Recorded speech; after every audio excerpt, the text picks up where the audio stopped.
तो ये कहानी शुरू होती है 800 साल पुराने वक्त में। एक पुराने से रेगिस्तान में हम एक स्पेसशिप को आता हुआ देखते हैं। स्पेसशिप की लैंडिंग की वजह से इस रेगिस्तान में बहुत बुरा तूफान आ जाता है और वहां पास मौजूद लोग अपनी जान बचाकर भागने लगते हैं। भागने वाले लोगों में एक लड़की भी थी जिसका गले का नेकलेस भागते हुए यही मिट्टी में गिर गया। ये सीन कट होकर अब कहानी प्रेजेंट टाइम में आती है। 800 साल का वक्त बीत चुका है। जिस जगह ये स्पेसशिप उतरी थी उसी जगह पर रिसर्च चल रही है और वो नाम की लड़की को यहाँ वही नेकलेस मिलता है जो उस लड़की के गले से उतरकर गिर गया था। और प्रोफेसर इसकी जांच करते हुए बताते हैं कि ये नेकलेस बहुत पुराना है और हो सकता है कि ये बहुत कीमती भी हो। ये जानकर वो खुश हो जाता है। इतनी देर में वहाँ जॉन नाम का एक आदमी आता है जो कहता है कि तुम्हें यहाँ जो भी चीज मिलेगी वो तुम्हारे पास मेरी इमानत है। जिसके जवाब में वो कहता है तुम्हारी कहाँ से, ये जगह चाइना की है और यहाँ से हमें जो भी चीज मिलेगी वो चाइनीज हुकूमत की इमानत होगी। इस बात से चिढ़कर जॉन वहाँ से चला जाता है। हमें मालूम होता है कि वो और उसके प्रोफेसर की टीम यहाँ कई सालों से रिसर्च कर रही है और रिसर्च के बाद इन्हें मालूम हुआ कि इस जमीन के नीचे कई सौ साल पहले एक लुलान नाम का शहर हुआ करता था। इन्हें वहाँ लकड़ी के कुछ टुकड़े भी मिले थे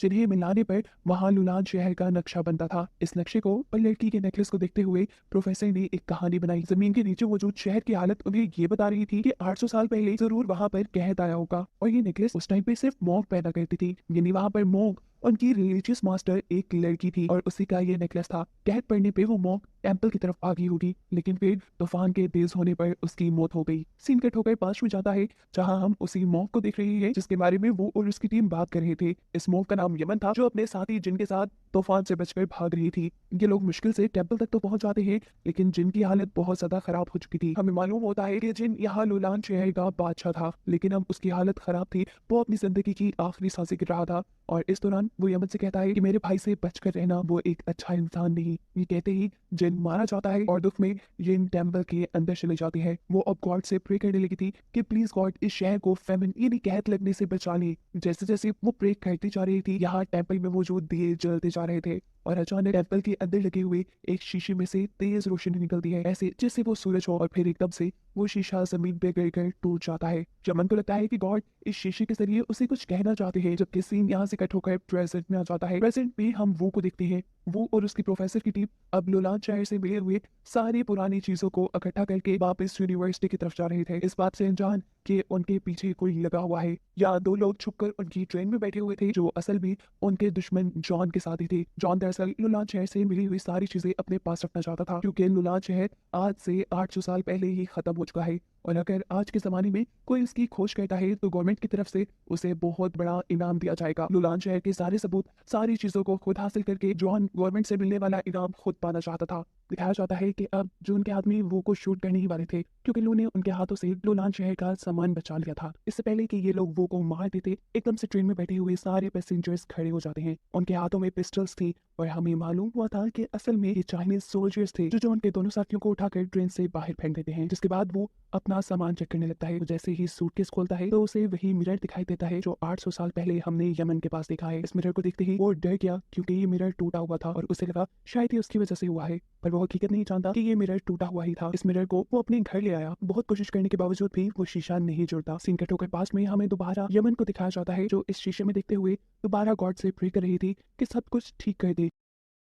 उसके प्रे करते ही हम देखते हैं कि शीशे के अंदर अजीब सा जादू होने लगा और वो शीशा खुद ब खुद जुड़ने लगा। प्रेजेंट टाइम में उसी तरीके से वो का शीशा भी जुड़ने लगा था और इस शीशे के अंदर से अब रोशनी भी निकल रही थी। एकदम से वो को किसी लड़की की आवाज आती है। वो इधर उधर देखता है, वहां तो कोई लड़की नहीं थी, इसीलिए वो डर गया। एकदम से उसकी नजर जब शीशे के ऊपर गई तो उसने वहां पे यमन को देखा। इस मिरर के जरिए यमन वो को देख पा रही थी और वो यमन को। यानी साफ मतलब था कि इस मिरर ने दो टाइमलाइंस को जोड़ दिया था। यमन को लगता है कि वो एक गॉड है इसलिए वो उससे प्रे करने लग जाते हैं। या वो जो ये बात नहीं समझ पा रहा था कि यमन कौन है और इस मिरर के अंदर कैसे आ पाई, वो इन सवालों का जवाब जानने के लिए यमन के बैकग्राउंड में गौर से देखने लग जाता है। तो तब उसे यमन के बैकग्राउंड में कुछ तस्वीरें नजर आती हैं। ये तस्वीरें उसने लुलान शहर के नक्शे पे भी देखी थी और अब वो बिना वक्त जाए कि ये बात समझ चुका था कि इस शीशे ने दो टाइमलाइंस जोड़ दी है और वो 800 साल पीछे लुलान शहर में देख पा रहा है। वो यमन को बताता है कि वो कोई गॉड नहीं है बल्कि एक आम इंसान है जो फ्यूचर से उससे बात कर रहा है। वो यमन से रिक्वेस्ट करता है, क्या तुम अपनी इर्द गिर्द की चीजें मुझे दिखा सकती हो। यमन उसके कहने पे ऐसा करने लगते हैं। इसके बाद वो बहुत सारे यमन से सवाल करता है लुलान शहर के बारे में और यमन उसके सारे सवालों के जवाब देने लग जाते हैं। लुलान शहर की जिन चीजों के बारे में ये लोग जानना चाह रहे थे यमन के जरिए वो को वो सारी बातें पता चल चुकी थी। ये सब जानकर वो बहुत ज्यादा खुश था। उसने सारे सवालों के जवाब ढूंढ लिए थे लेकिन इससे पहले कि अब वो यमन से कुछ और पूछता या उसे कुछ कहता, वो देखता है कि यमन की तबीयत खराब होने लगी है। वो जल्दी से अपनी फ्रिज से जाकर कुछ खाने को लेकर आता है और उसे यमन को दे देता है। यमन यमन भी इस मिरर के अंदर हाथ डालकर उस चीज को पकड़ लेती है और उसे खाने लगती है। ये खाने में बहुत मजेदार था। यमन ने अपने टाइम में ऐसी चीज कभी नहीं खाई थी। खाते हुए यमन वो से बातें करने लग जाती है और देखते ही देखते इनके दरमियान में अच्छी अंडरस्टैंडिंग हो जाती है। अब दिखाया जाता है कि थोड़े से ही अरसे में वो ने यमन की दी हुई इन्फॉर्मेशन के जरिए लुलान शहर के ऊपर एक बुक लिख डाली थी। इतनी बड़ी खोज करने के लिए वो को गवर्नमेंट की तरफ से बहुत बड़ा इनाम भी दिया जाता है। इस सेरेमनी में हम देखते हैं कि जॉन भी था, जो वो की इस कामयाबी से काफी हैरान था। उसे समझ नहीं आ रही थी कि वो ने इतनी जल्दी और इतने सारी सच्चाइयों का कैसे पता चला लिया। वो समझ आता है कि इसके पीछे कोई तो राज है। फिर हम देखते हैं कि वो अब अपने घर जाता है और उस मिरर के जरिए दोबारा यमन से कांटेक्ट करता है।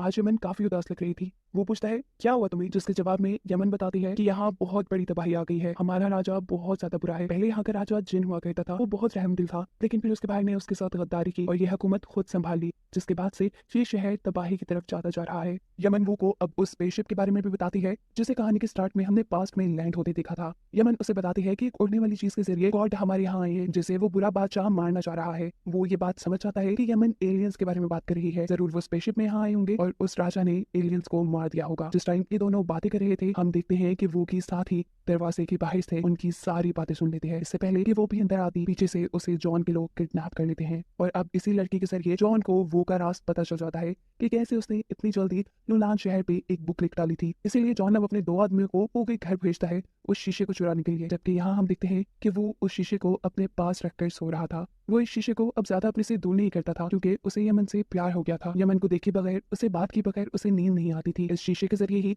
यमन उसकी जिंदगी का एक हिस्सा बन गई थी, एक बहुत अहम हिस्सा। हर रोज रात को वो उसे एक पोइम सुनाता था, जिसे सुने बगैर अब यमन को नींद ही नहीं आती थी।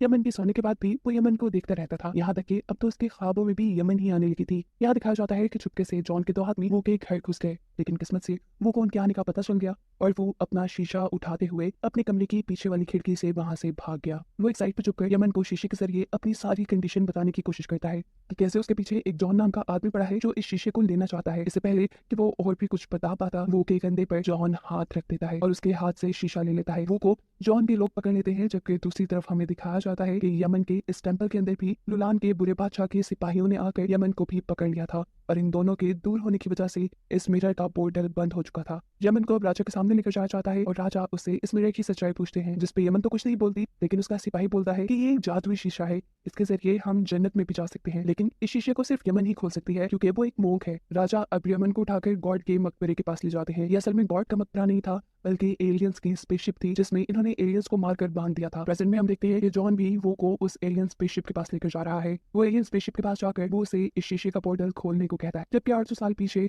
यमन के साथ भी यही हो रहा था। बादशाह उसे मिरर का पोर्टल खोलने को कह रहे थे। अलग अलग टाइम में यमन और वो दोनों ही उस एलियन स्पेसशिप के ऊपर चढ़ते हैं और उस मिरर को लेकर वो जैसे ही उसे अपने मुंह के सामने करते हैं, तो यहाँ एक रोशनी का तूफान आने लगता है। यहाँ एक पोर्टल खुल जाता है और दोनों टाइमलाइंस आपस में मिल जाती हैं, जिसकी वजह से अब वो और यमन आपस में एक दूसरे को देख पा रहे थे। वो एक दूसरे के सामने आ चुके थे। यमन को सामने देखते ही वो जल्दी से उसे गले लगा लेता है। यमन भी उसे देखकर इमोशनल हो चुकी थी, क्योंकि यमन भी अब उससे प्यार करने लगी थी। इसके बाद वो यमन को अपने से दूर करता है और कहता है, सब ठीक हो जाएगा, तुम फिक्र मत करो। जॉन को ये सब देखकर गुस्सा आ जाता है और गुस्से में वो जॉन को गोली मार देता है। उसकी गोली मारने से ये पोर्टल बंद होने लगा था। दूसरी तरफ 800 साल पीछे यमन को भी बादशाह के सोल्जर्स ने पकड़ लिया। यहाँ वो जिसे कंधे में गोली लगी थी, उसके साथ ही उसकी जान बचाने के लिए उसे रेस्क्यू कर लेती है और इस बंद होते पोर्टल से बादशाह और उसके कई सोल्जर इस फ्यूचर की दुनिया में आ जाते हैं। दिखाया जाता है कि यमन 800 साल पीछे ही रह गई थी और बादशाह के इधर आते ही पोर्टल बंद हो चुका था। ये बुरा राजा जॉन से पूछता है, क्या यही जन्नत है? जॉन कहता है, हाँ यही जन्नत है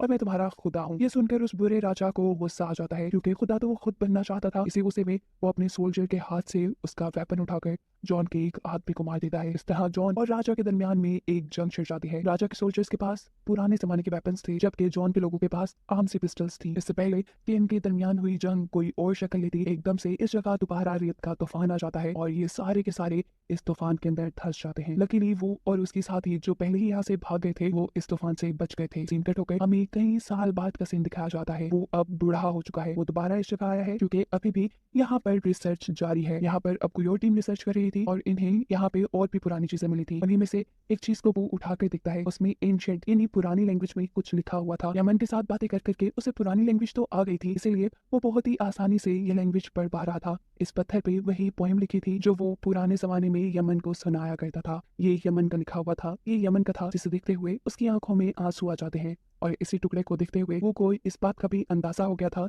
कि उस दिन पोर्टल बंद होते हुए यमन मरी नहीं थी, वो जिंदा रह गई थी और उसने अपनी बाकी पूरी जिंदगी वो को याद करते हुए गुजार दी। वो भी यमन को याद करते हुए मुस्कुराता है और ये कहानी यही खत्म